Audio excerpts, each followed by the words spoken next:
Ask and it shall be given you. Seek and ye shall find. Knock and it shall be opened unto you. For everyone that asketh receiveth, and he that seeketh findeth, and to him that knocketh it shall be opened. That sounded pretty optimistic. Again, I think it's a description of the structure of existential reality. And when I'm in my clinical practice and I observe, and this is also the case with my students, is let's say, people's lives aren't what they would like them to be. And so then you ask, why? Well, forget about tragedy and catastrophe, because that's self-evident, and we're not going to discuss that. Although the degree to which you bring about your own tragedy is always indeterminate. But I would never say that every terrible thing that is visited on a person is something they deserved. I think that that's a very dangerous presupposition, especially because everyone gets sick and everyone dies. But one of the main reasons that people don't get what they want is because they don't actually figure out what it is. And the probability that you're going to get what would be good for you, let's say, which would even be better than what you want, right? Because, you might be wrong about what you want easily. But maybe you could get what would really be good for you. Well, why don't you? Well, because you don't try. You don't think, okay, here's what I would like if I could have it. And I don't mean in a way that you manipulate the world to force it to deliver you goods for status or something like that. That isn't what I mean. I mean something like, imagine that you were taking care of yourself like you were someone you actually cared for. And then you thought, okay, I'm caring for this person. I would like things to go as well for them as possible. What would their life have to be like in order for that to be the case? Well, people don't do that. They don't sit down and think, all right, let's figure it out. You've got a life. It's hard, obviously. It's like 3 years from now, you can have what you need. You got to be careful about it. You can't have everything. You can have what would be good for you, but you have to figure out what it is, and then you have to aim at it. Well, my experience with people has been is if they figure out what it is that would be good for them, and then they aim at it, then they get it. It's a strange thing. It's not quite that simple because, you may formulate an idea about what would be good for you, and then you take 10 steps towards that, and you find out that your formulation was a bit off, and so you have to reformulate your goal. So you're kind of going like this as you move towards the goal. But a huge part of the reason that people fail is because they don't ever set up the criteria for success. And so since success is a very narrow line and very unlikely, the probability that you're going to stumble on it randomly is 0. And so there's a proposition here, and the proposition is, if you actually want something, you can have it. Now the question then would be, well, what do you mean by actually want?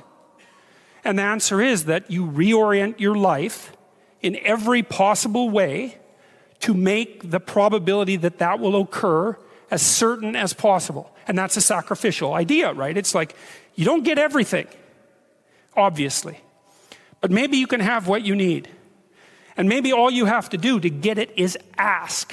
But the asking isn't a whim or today's wish. It's like, you have to be deadly serious about it. You have to think, okay, like I'm taking stock of myself. And if I was going to live properly in the world and I was going to set myself up such that being would justify itself in my estimation, and I don't mean as a harsh judge, exactly what is it that I would aim at? Well, one of the things I've found is that in test of this theory, let's say, sit on your bed one day and ask yourself, what remarkably stupid things am I doing on a regular basis to absolutely screw up my life? And if you actually ask that question, but you have to want to know the answer, right? Because that's actually what asking the question means. It doesn't mean just mouthing the words. It means you have to decide that you want to know. You'll figure that's out so fast it'll make your hair curl. Jung thought about this. He thought that people had 2 poles of consciousness, and one was the individual consciousness that we each identify with, and the other was something he called the self, and the self is you might think about it as the divine within. That's a close enough approximation. It's the universal part of your consciousness. It's your conscience. That's another way of thinking about it, whatever your conscience is. But it's something that you can consult. It's like the Socratic daemon. Socrates said, that the thing that made him different than everyone else in Greece was that he consulted his daemon, his genius. He asked himself how it was that he should conduct himself in the world, and then he did that, whatever it was.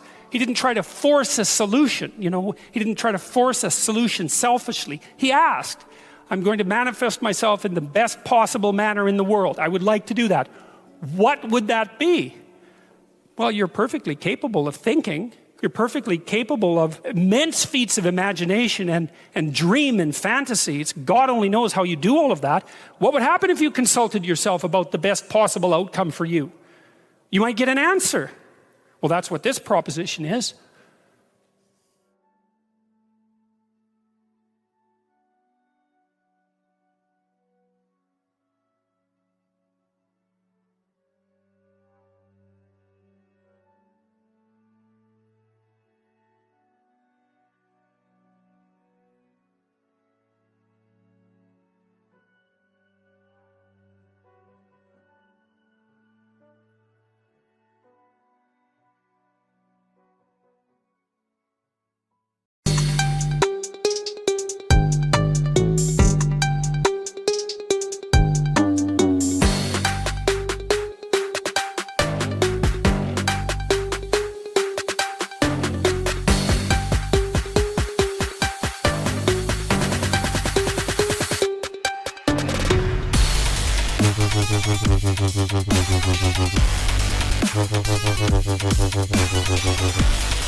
With you I don't ever feel calm.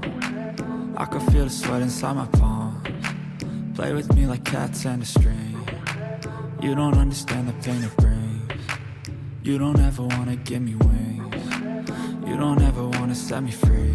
You know I'm addicted to you, and it's twisted, you've been gifted with the evil voodoo. Got me coming back for more, even when I've been screwed. Dolls full of pins, pierce my heart straight through.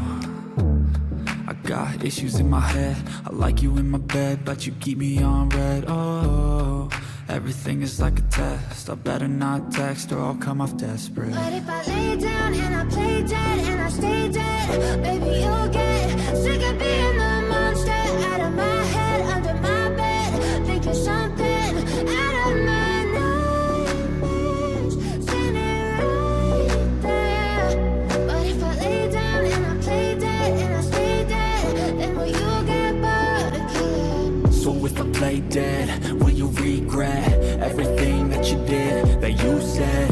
I don't think you understand what you're doing, and my heart's black and blue from the bruising. I feel like when I'm with you I'm losing. I feel like you think that this amusing, sitting there gaslighting and confusing. Was it me? Is it me? Am I deluded? I'm the one who's always sorry, the conclusion. Even though I offer all of the solutions, I wish you